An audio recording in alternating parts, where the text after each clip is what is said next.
It was my last semester at a certain college. I was assaulted by a football player for walking where he was trying to drive. While I was knocked down on the ground, I lived a different life. I met a wonderful young lady.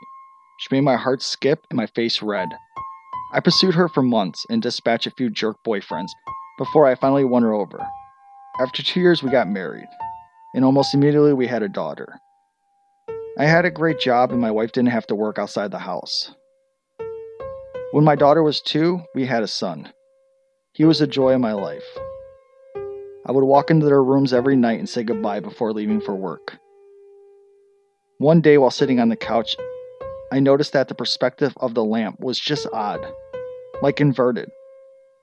It was still in 3D, just wrong. I was transfixed. I couldn't look away from it. I stayed up all night staring at it. The next morning, I didn't go to work. Something was not right about this lamp. I stopped eating. I left the couch only to use the bathroom, at first. Soon I stopped doing that as well.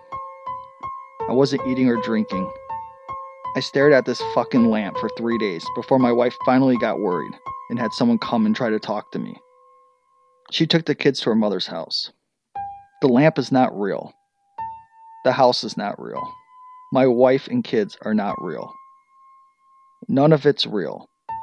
The last 10 years of my life was not fucking real. The lamp started to grow wider and deeper. It was still inverted dimensions. It took up my entire perspective. And all I could see was red. I heard voices, screaming, all kinds of weird noises. And I became aware of pain. A fucking shit ton of pain. The first words I said were, "I'm missing teeth," and opened my eyes. I was laying back on the sidewalk surrounded by people that didn't know. I was completely confused. At some point, the cop scooped me up, dragged me across the sidewalk and grass, and threw me face down on the back of a cop car. I was still confused. I was taken to the hospital by the cop and given a CT scan. I went through about 3 years of horrifying depression.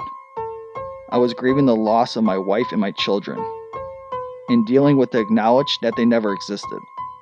I was scared that I was going insane, and I would cry myself to sleep, hoping I would see them in my dreams. I never have, but sometimes I see my son, out of the corner of my eye.